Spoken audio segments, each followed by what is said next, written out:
આજના સમયમાં મોટા ભાગના યુવાનો કોઈ પોતે કોઈ ચોક્કસ ક્ષેત્રમાં જવા માગતા હોય એ ક્ષેત્રની જ પાછળ પડી જાય છે. એ ક્ષેત્રમાં અનેક વાર નિષ્ફળ જાય તો પણ હજી એ જ વિચાર કરે છે કે મારે એ જ ક્ષેત્રમાં જવું છે.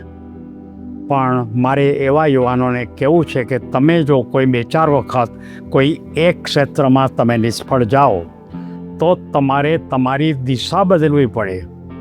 જેમ કોઈ નાવ છે એમાં પવન બદલે તો એની સડ બદલાવવી પડે, તો એમ આપણું જીવન પણ એક નાવ છે, એટલે આપણે સડ બદલતા રહેવું જોઈએ. આ વાતને સમજાવવા માટે મારે એક વાર્તા કહેવી છે. આજની વાર્તા જીવનમાં પરિસ્થિતિ પ્રમાણે જીવન પથ પર સડ બદલતા રહો.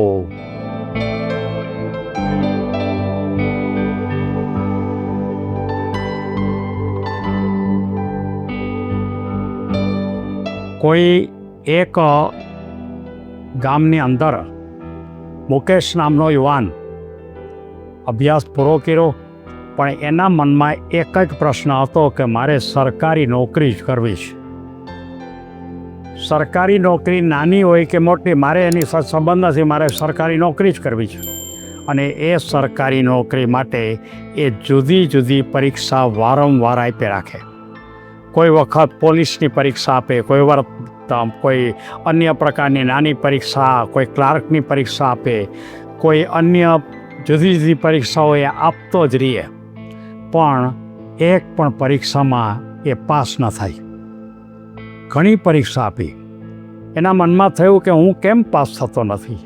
અને બરોબર એક વખતે એ જ્યારે ખરેખર એક વધારાની પરીક્ષા આપતો હતો ત્યારે બરોબર એને ઘરે એક એના પોતાના માસીનો દીકરો આવે છે. માસીનો દીકરો હોશિયાર હતો. એ આ મુકેશને કહે છે, ભાઈ તું શું કરશ? તો કે હું જાજી પરીક્ષા જ આપું છું. ક્યારેક ક્યારેક પોલીસની પરીક્ષા આપું, ક્યારેક ક્યારેક ક્લાર્કની આપું, ક્યારેક ક્યારેક પટ્ટાવાળાની આપું, ક્યારેક ક્યારેક તલાટીની આપું. આ પ્રકારે હું પરીક્ષા આપી જ રાખું, પણ એક પણ પરીક્ષામાં પાસ થતો નથી.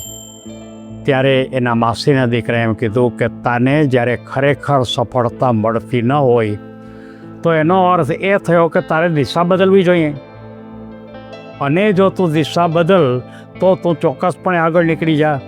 પછી એના માસીના દીકરા એમ કહે છે કે દાખલા તરીકે હું તને એમ કહું કે દાખલા તરીકે કોઈ સમુદ્રમાં કોઈ નાવ જતી હોય અને એ નાવ ચાલતા ચાલતા બરોબર પવન બદલાય તો શું થાય? તો તરત જ એ જે મુકેશ હતો એણે એમ કીધું કે જો પવન બદલાય તો એની સડ બદલવી પડે, એના પંખા બદલવા પડે.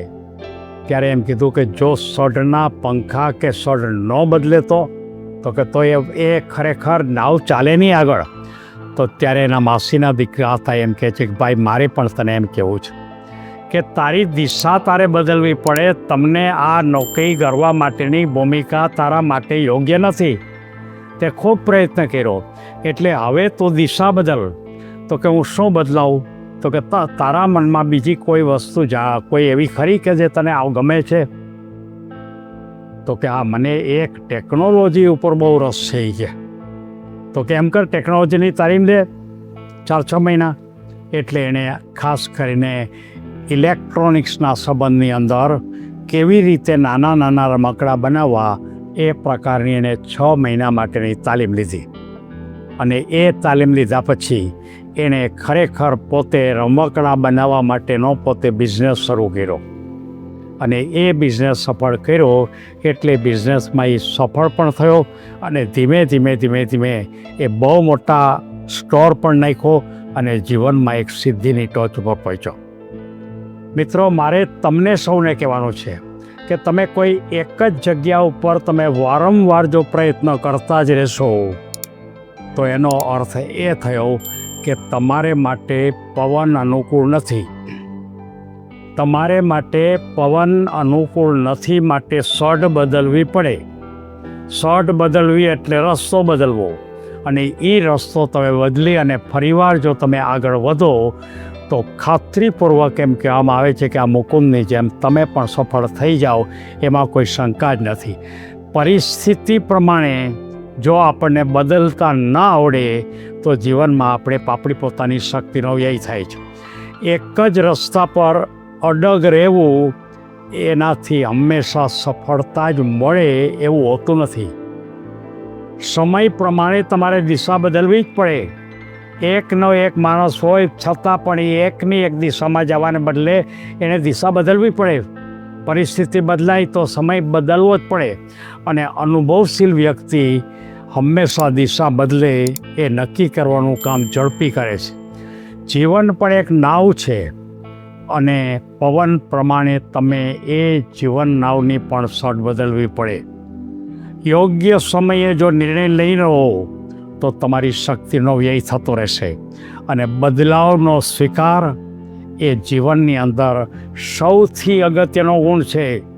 તમારા જીવનની અંદર તમે કોઈ પણ બાબતમાં સફળ થતા ન હો તો તમે તરત જ બદલાવો, નવો રસ્તો ગોતો, નવો રસ્તો બનાવો અને જીવનમાં જો આ રીતે આગળ વધશો તો તમને તકલીફ નહીં પડે. નહીંતર જીવનમાં તમે અમુક લેવલથી વધારે આગળ નહીં વધી શકો. અનેક વ્યક્તિઓ પોતાનો રસ્તો બદલતા પહેલાં બહુ વિચાર કરે છે.